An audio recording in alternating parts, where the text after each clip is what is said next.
Pila, la directora general de Cultura y Educación de la provincia de Buenos Aires. Hola Agustina, aquí Valeria Weise y Gabriel Schulz. Buenas tardes. Hola, buenas tardes Gabriel, buenas tardes Valeria, buenas tardes a todos y todas las oyentes. Muchísimas gracias por este tiempo. Bueno, lo primero que, dado que no habíamos podido hablar antes, es encontrar con qué situación, ¿no? Con qué situación se encontraron desde la Dirección de Educación cuando asumieron, porque ya venía realmente de muchos años de deterioro el presupuesto educativo y sobre todo estructuralmente, ¿no? ¿Qué encontraron allí cuando asumieron en diciembre, Agustina?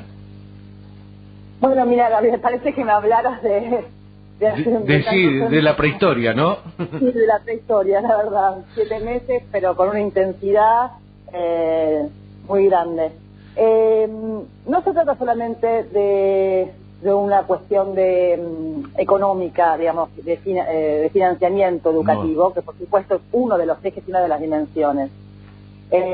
Los problemas que aquejan al sistema educativo en la provincia de Buenos Aires, muchos de esos estructurales, algunos agravados o profundizados en los últimos años, son problemas o desafíos, vamos a pensarlo por la positiva, digamos, aspectos a mejorar, a trabajar, a profundizar, que exceden lo presupuestario, que lo contemplan pero lo exceden, y que tienen que ver con la organización y la fortaleza del sistema educativo. Es un sistema muy vasto, muy rico, muy amplio, muy grande.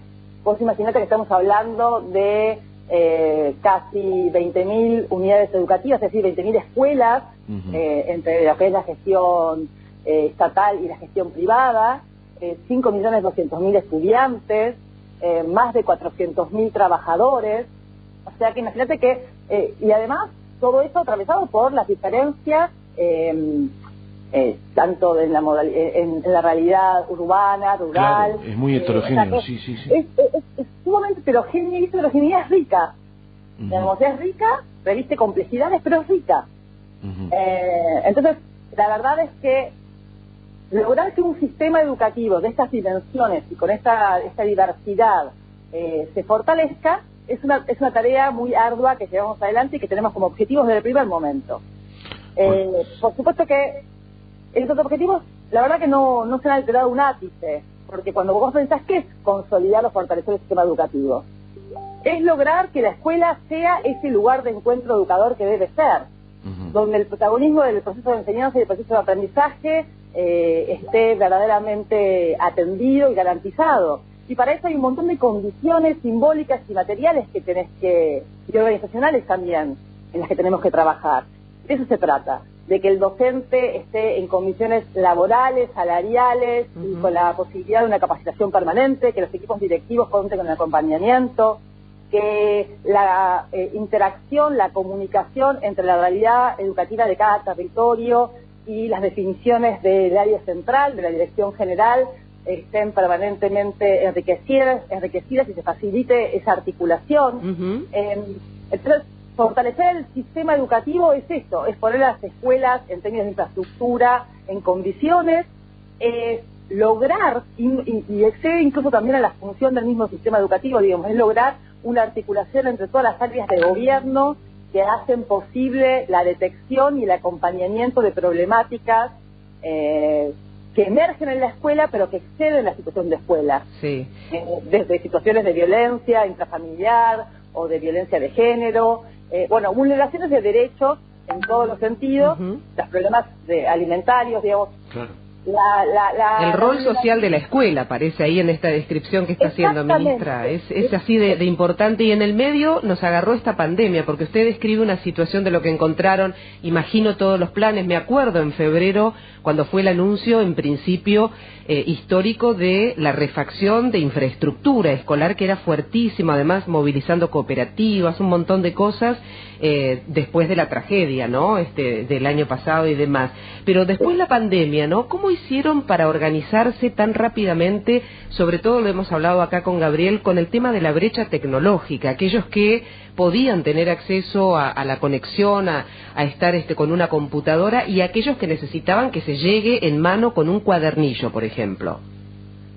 Mira, como bien nos mencionabas, el plan Escuelas a la Obra, una definición estructural del gobierno que se iniciaba, no hacía ni un mes que estábamos asumiendo y ya habíamos tomado la determinación y teníamos la organización. Pero como todas las otras acciones, las acciones fueron llevadas adelante y fueron posibles porque hubo un trabajo muy participativo, muy dialogado, de mucha escucha y de mucha coordinación entre los niveles de gobierno, nación, provincia y municipio, y dentro de cada uno de los actores del sistema educativo, los consejos escolares, los directores y docentes y auxiliares de las escuelas, las familias.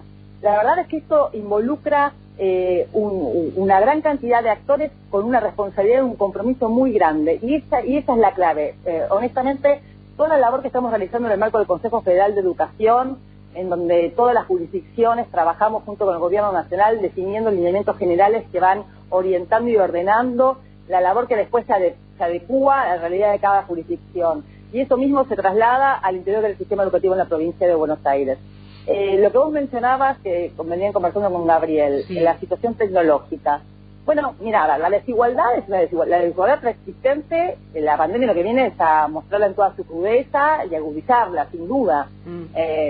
Desde la situación de conectividad, como también de conectividad a Internet, como bien vos decías, como también los dispositivos con los que cada familia cuenta. Cuando nosotros nos encontramos con la aparición de la pandemia, digamos, comenzamos a diseñar y a implementar una modalidad de continuidad pedagógica no presencial que descansa en dos pilares. Por un lado, la continuidad pedagógica en entornos virtuales y por otro lado, la continuidad pedagógica en la elaboración, impresión y distribución de cuadernillos. Ya hemos distribuido más de 8 millones de cuadernillos en 6 entregas distintas a lo largo de estos meses, que vienen a atender la situación de aquellos hogares, de aquellos estudiantes en cuyos hogares no hay conectividad. Aproximadamente es el 5% de la población de los estudiantes de la provincia de Buenos Aires que no cuentan con ningún tipo de conectividad. Ahora bien, cuando uno dice eso, dice, bueno, hay un 95% que sí cuenta, pero cuando miras ese 95%, tenés que distinguir. Una cosa es vos tener conectividad y computadora, otra cosa es tener conectividad a través de un celular que podés tener de uso exclusivo o compartir con el resto de los miembros de la familia. Totalmente. Entonces, claramente, esta situación de desigualdad respecto a la conectividad y a los dispositivos con los que se cuentan, afectan, condicionan la intensidad, la calidad, la frecuencia de la continuidad pedagógica que un docente con muchísimo esfuerzo lleva adelante. Claro, porque no solo está el alumnado, sino también el cuerpo docente, que no tiene esa conectividad y esos dispositivos. Nosotros hemos generado una serie de iniciativas desde la Dirección General para poder facilitar y potenciar ese trabajo docente que con tanto compromiso se lleva adelante y el trabajo también de las familias que acompañan a esos estudiantes. Desde desbloqueando notebooks que estaban en poder de muchos estudiantes a partir del programa de Conectar Igualdad, que lamentablemente no se le dieron en los últimos años la continuidad y la intensidad y el volumen que supo tener, pero que estaban, por suerte, había muchísimas computadoras disponibles, aunque bloqueadas. Entonces hemos desbloqueado más de 50.000 computadoras. Hemos puesto a disposición de todo el plantel docente las computadoras que integraban los gabinetes pedagógicos de las escuelas donde se desempeñan, para que también puedan tener ese dispositivo. Ahora, la realidad del hogar de ese docente, donde puede no tener un espacio para poder desarrollar su tarea con tranquilidad y con la comodidad, esa realidad no la podés alterar. Lo mismo le sucede al estudiante. Las condiciones de habitabilidad de los hogares de esos estudiantes también inciden en la posibilidad de que ese estudiante tenga toda su energía a disposición del aprendizaje. Entonces se han configurado una serie de dispositivos de acompañamiento a los estudiantes y a los docentes para que esa continuidad pedagógica que sucede entre ellos pueda ser facilitada y potenciada.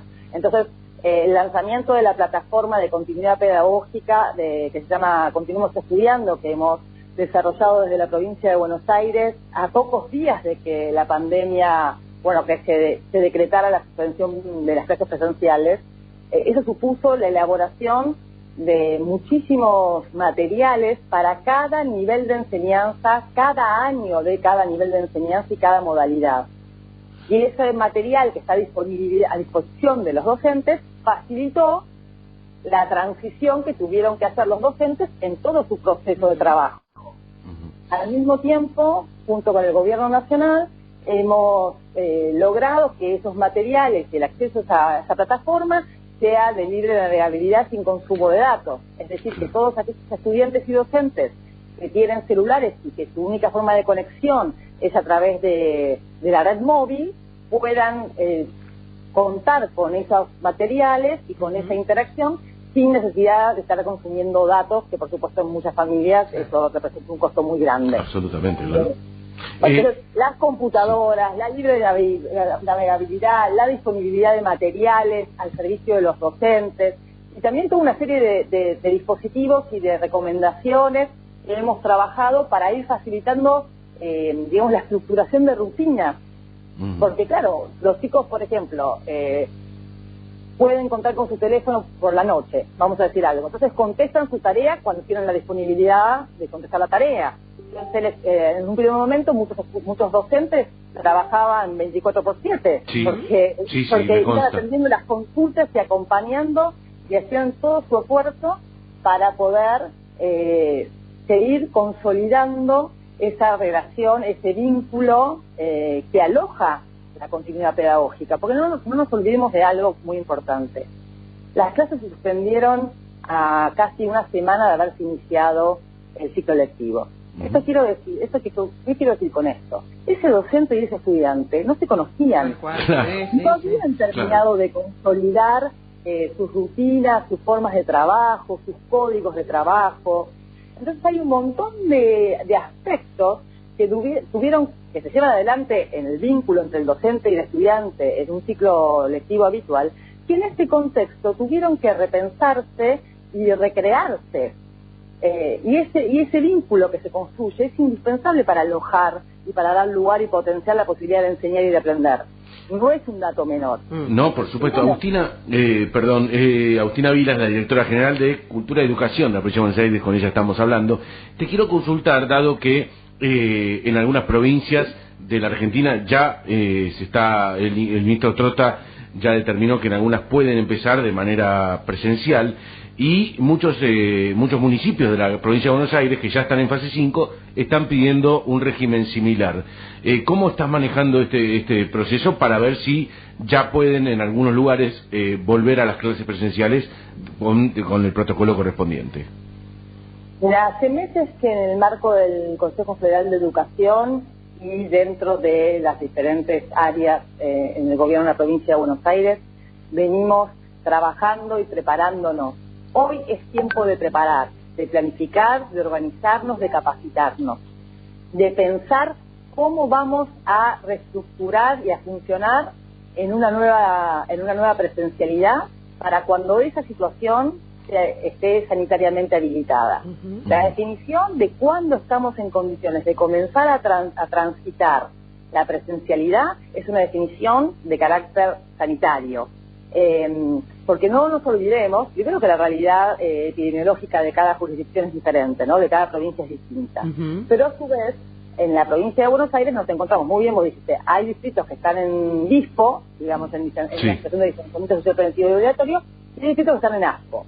Ahora, el sistema educativo, la educación, involucra, no es una actividad más, involucra muchísima circulación de trabajadores y de estudiantes al interior de cada municipio y entre municipios.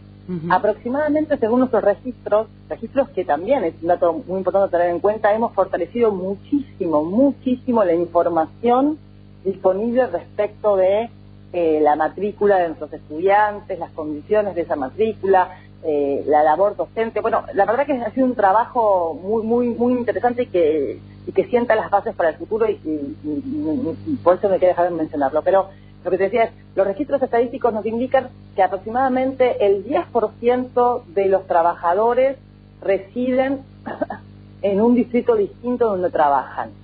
Y el 7% de los estudiantes residen en un distrito distinto a donde van a la escuela.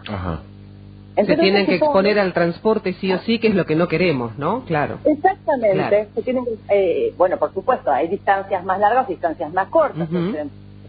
dentro de todos los lineamientos que hemos consensuado en el Consejo Federal y que estamos trabajando en Provincia de Buenos Aires, uno de esos lineamientos es, bueno, cómo uno promueve que la circulación en la vía pública sea en principio caminando o por algún medio que no necesariamente requiera el uso de transporte Ministra, público. y en eso de planificar en este tiempo, ¿no? ¿Piensan que cuando se llegue a esa situación, como la que se vive en San Juan, en Catamarca, en Santiago del Estero, esta idea, por ejemplo, de dividir, no sé, un aula de 20 alumnos, que una semana vayan 10, a la otra semana vayan los otros 10, esta cosa semipresencial, ¿es una de las alternativas que barajan? Sí, sin duda. Sin duda, la vuelta a la presencialidad requerirá esquemas que convivan con la con la continuidad pedagógica no presencial. Claro. Por supuesto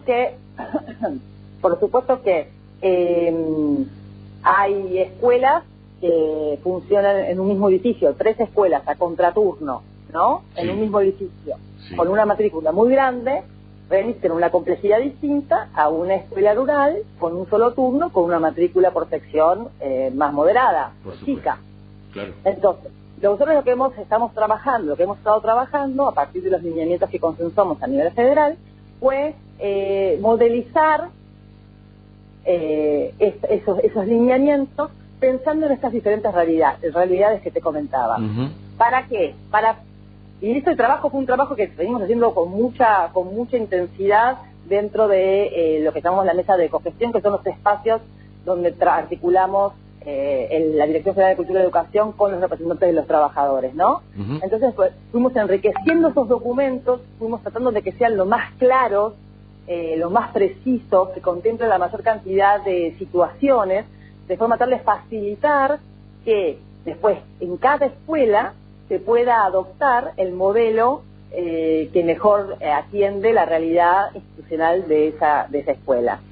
Entonces, en este trabajo estamos concluyendo el documento, concluyendo los protocolos que contemplan desde la forma en la que se ingresa al establecimiento, la forma en la que se organizan los cursos, la cantidad de niños y niñas y adolescentes que pueden convivir en un mismo espacio al mismo tiempo para garantizar la distancia social requerida, la disposición de los pupitres, las prácticas de higiene, las prácticas de limpieza y de higiene personal y de limpieza y desinfección de los establecimientos, la readecuación de los espacios. Digamos, hay un montón de dimensiones que son de infraestructura, logísticas, sanitarias, organizativas, pero también curriculares. Esto que vos mencionaste en algún momento es, bueno, la priorización de los contenidos curriculares que uno habitualmente espera dictar a lo largo de un ciclo lectivo normal, han tenido que ser